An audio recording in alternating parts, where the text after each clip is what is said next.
The first thing that hits you is the smell. It's not just one scent, it's a wall of them. Forget your fancy perfumes, your scented candles. This is raw, this is real. It's the smell of a city that is alive and cooking 24/7. The air hangs thick and heavy, a complex broth of charcoal smoke from 100 grills, the sweet, almost cloying perfume of ripe mangoes, and the sharp, zesty tang of fresh lime being squeezed over everything. It's a beautiful assault on the senses. I take a deep, long breath. This isn't a scent you just notice, you wear it. It gets into your clothes, your hair, and it tells a story. Lonely Traveller Productions has come to Bangkok to film, and I'm here to get to the heart of its food culture. We're armed with cameras, not just to see, but to capture the feeling of this place. The month is February. This is the perfect time. The brutal, soul-crushing heat of the summer hasn't arrived yet. Instead, there's a pleasant warmth, a dry heat that makes you want to walk, to explore, to eat. The sky is a brilliant, crisp blue, not a single cloud in sight. This weather makes the markets hum with a specific kind of energy, a vibrant, unstoppable pulse that you can feel right through the soles of your shoes. We're not here for the tourist traps or the polished, sterile food courts. We're here for the real deal, the markets. We're diving into Chatuchak, exploring the fragrant aisles of Pak Klong Talat, and floating through the canals of Damnoen Sarawak. These are the cathedrals of Thai cuisine, the places where ingredients are not just sold, but celebrated. Every stall, every vendor, every single ingredient has a purpose. It's an intricate dance of flavour, and the smells are the music that guides you from one partner to the next, a symphony of aromas that tells you exactly where you are and what's cooking. The mission is simple, follow the scent. In a city this chaotic, your nose is your best compass. It will lead you to the most incredible food you've ever tasted. It will guide you down a narrow alley to a woman who has been perfecting her pad thai recipe for 50 years. It will pull you towards a boat laden with fruits you've never seen before, bursting with sweetness. The smell of Bangkok is the city's soul, laid bare for everyone to experience. It's honest, it's unapologetic, and it is absolutely bloody brilliant. Let's get started. The day begins before the sun has a chance to properly wake up. At the morning market, the first scent is clean, sharp, and briny.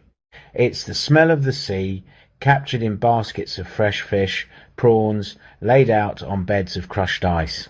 Fishermen, their hands moving with practiced speed, clean and scale their catch.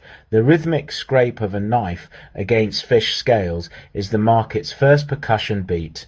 Nearby, a vendor plunges baskets of noodles into boiling water, the steam carrying a soft, wheaty aroma that mingles with the salty air. It's a beautiful, raw combination of land and sea, the promise of the day's first meal. As the morning light strengthens, a new wave of smells rolls in. A woman stands over a massive, sizzling wok, the air around her thick with the scent of garlic, chili hitting hot oil.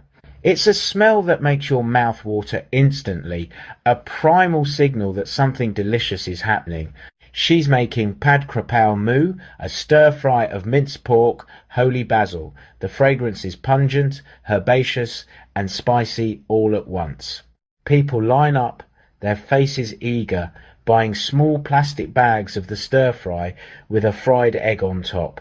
This is breakfast, Bangkok style. It's bold, it's powerful, and it sets you up for the day.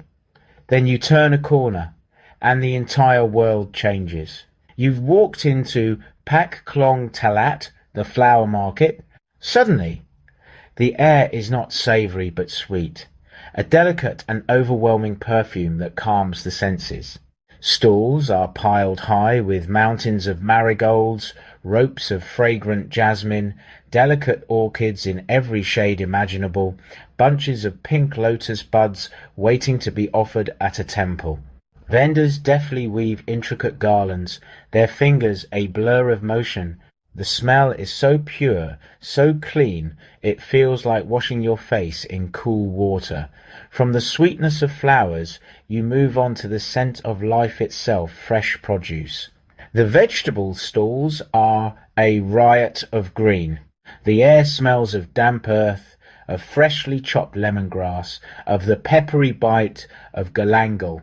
A seller holds up a kaffir lime, its bumpy green skin releasing a powerful citrus perfume when she scratches it with a fingernail. Now we leave the solid ground behind. We get on a long-tail boat and head for the floating market. Here the chaos is on water. The primary scent is damp wood, slow-moving river water, and the exhaust from the boat engines. But then a small wooden canoe glides past, paddled by an elderly woman. Her boat is a floating kitchen. The smell of coconut milk simmering with palm sugar cuts right through the river air. She's making mango sticky rice, warm, sweet, and unbelievably comforting. Next to the pot is a grill over hot coals. On it, she's grilling small bananas wrapped in banana leaves. The heat releases their natural sugars. The smell of caramelizing fruit and slightly charred leaf is just incredible. She hands me one. The texture is soft, the taste intensely sweet, and the smell is pure magic. Back on dry land, we dive into the spice alleys of Chatuchak Market. The air becomes dry and dusty, thick with 1,000 exotic perfumes. Here the smells are deep, earthy, and warm. Giant sacks are filled with ground spices, the fiery red of chili powder, the vibrant yellow of turmeric, the rich brown of cumin and coriander. The scent of star anise is so strong it's almost medicinal, a sharp, licorice-like aroma that clears your head.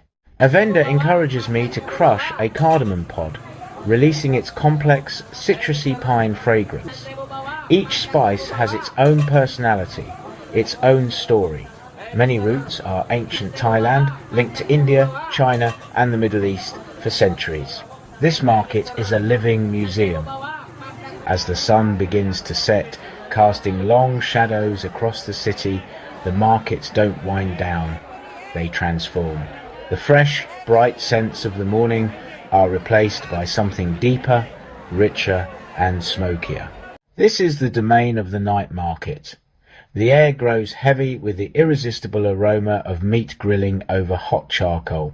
Skewers of marinated pork, or moo ping, sizzle and pop, dripping fat onto the coals and sending up plumes of fragrant, savoury smoke. The harsh daylight gives way to the warm, yellow glow of bare light bulbs and fluorescent tubes strung up over each stall. This light makes everything look more intimate, more dramatic. Under the lamps, vendors assemble bowls of kueh jab, a peppery soup with rolled rice noodles and crispy pork belly. The steam rises in the cool night air, carrying the distinct, sinus-clearing scent of white pepper, a sharp counterpoint to the grills. This is also the time for sweets. The scent of coconut is everywhere, the batter cooked into crisp pancakes called khao non buang, or coconut ice cream in a fresh shell. A vendor stretches roti impossibly thin, fries it, then drizzles sweetened condensed milk and sugar. The smell is a heavenly combination of fried dough, caramelized sugar, and dairy, a scent that speaks directly to the child in all of us. The people selling the food are a huge part of the experience. They are masters of their craft, working with an efficiency and grace that is mesmerizing to watch a man flipping noodles in a flaming wok, a woman carefully pleating dumplings, their movements, a well-rehearsed dance. They shout, they laugh, they call out to customers with a warmth that is genuine. There's a human scent here too, not a smell, but a feeling of community and shared joy. It's the feeling of people proud of the food they make, and it makes everything taste that much better. At the end of a long day, standing on an overpass, looking down at the river of lights and people below, I close my eyes. I don't need to see the market to experience it again. I can smell it. The sharp zest of lime, the deep warmth of star anise, the smoky char of grilled pork, and the delicate perfume of jasmine. Each scent is a snapshot stored not in a camera, but in my memory. The smell of Bangkok is a story. I can now read it chapter by chapter, stall by stall. Travel isn't just about the sights you see or the photos you take. It's about the moments that get under your skin, the experiences that change you. For me, so much of that is tied to scent. A smell can transport you back in an instant. The fragrance of grilling meat will forever take me to a bustling Bangkok night market. The sweet scent of mango reminds me of a woman in a small boat, her hands working with grace and purpose. These markets don't just feed your stomach, they feed your soul. They are more than places to buy and sell, they hold a city's memories and traditions. They are archives of flavour, where recipes are passed down through generations and old ways are kept alive. In a world constantly changing, these places feel real, honest. The smells are the guardians of that authenticity. As long as that garlic hits hot oil, as long as jasmine is woven into garlands, the spirit of this incredible city will endure. The scent of the Bangkok markets is now a part of our memory, a warm, vibrant, and utterly delicious reminder that I have been here and can bet we will be back